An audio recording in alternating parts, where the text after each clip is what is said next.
பலான புத்தகம் படிச்சு அம்மா கிட்ட சிக்கிய மிஷ்கின். வெற்றிமாறன் மற்றும் அனுராக் காஷ்யப் இணைஞ்சு தயாரிச்சிருக்கிற படம் தான் பேட் கேர்ள். இந்த படத்தை வெற்றிமாறனுடைய உதவி இயக்குனரா பணியாற்றிய வர்ஷா தான் எழுதி இயக்கி இருக்காங்க. இந்த நிலையில இந்த படம் வரும் 5ஆம் தேதி ரிலீஸ் ஆக இருக்கு. இந்த படத்துடைய ட்ரைலர் வெளியாகி ரசிகர்கள் மத்தியில நல்ல வரவேற்பை பெற்று வருது.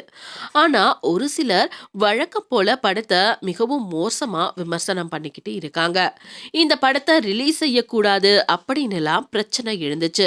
சென்சார் தரப்புல இருந்து பல காட்சிகளை நீக்க வேண்டும் அப்படின்னு கூறினதுனால படக்குழு நீதிமன்றம் வரை சென்று போராடி படத்துக்கு சென்சார் வாங்கி படத்தை ரிலீஸ் செய்ய முடிவு பண்ணியிருக்காங்க. இந்த நிலையில படக்குழு செப்டம்பர் 1ஆம் தேதி பத்திரிகையாளர்களை சந்திச்சாங்க. இந்த சந்திப்பில் இயக்குனரும் வெற்றிமாறனின் நண்பனுமான மிஷ்கின் கலந்துகிட்டாரு.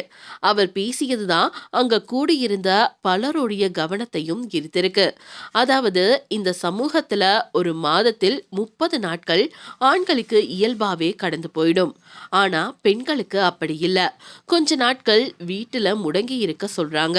பூஜை அறைக்குள்ள வர வேண்டாம் அப்படின்னு சொல்றாங்க.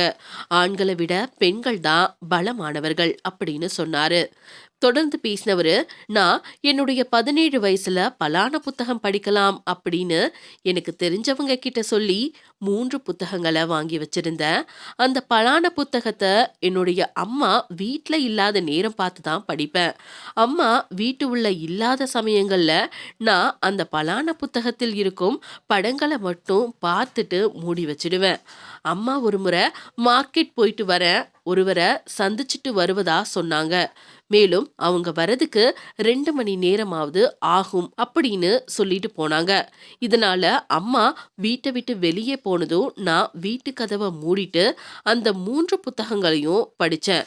அப்போ திடீர்னு வீட்டோட கதவு தட்டப்பட்டுச்சு. நான் யாருன்னு கேட்டதுக்கு அம்மா அப்படின்னு குரல் வந்துச்சு. நான் உடனே எங்க வீட்ல இருந்த டிவிக்கு பின்னாடி அந்த புத்தகங்களை எரிஞ்சிட்டு கதவை திறந்தேன். அம்மா தாம் பஸ்ஸுக்கு பணம் எடுக்காம போயிட்டதாவும் அதனால பணம் எடுக்க வந்ததாவும் சொன்னாங்க. நான் கதவை திறந்துட்டு பயத்துல ஜுரம் வந்தது போல உள்ளது அப்படின்னு சொல்லி விளையாட ஓடிட்டேன். அதுக்கப்புறம் சுமார் 4 மணி நேரம் கழிச்சு வீட்டுக்கு வரும்போது நான் டிவிக்கு பின்னாடி தூக்கி எறிஞ்ச அந்த பலான புத்தகங்கள் மேசை மீது இருந்துச்சு. அதோடு ஒரு காகிதமும் இருந்துச்சு. நான் ஒன்று சொல்கிறேன், இதுவே நான் ஒரு பெண்ணாக இருந்து பலான புத்தகம் படிச்சிருந்தா எனது அம்மா என்னை வளர்த்திருக்க மாட்டார். இந்த சமூகத்தில் காம உணர்வு என்பது ஆண்களுக்கு ஒரு மாதிரியும் பெண்களுக்கு ஒரு மாதிரியும் இருக்க வேண்டும் என்று சொல்வதை ஏற்றுக்கொள்ள முடியாது அப்படின்னு பேசியிருக்காரு. இவருடைய இந்த பேச்சு இப்போ இணையத்துல ரசிகர்கள் மத்தியில வைரலா பார்க்கப்பட்டு வருது.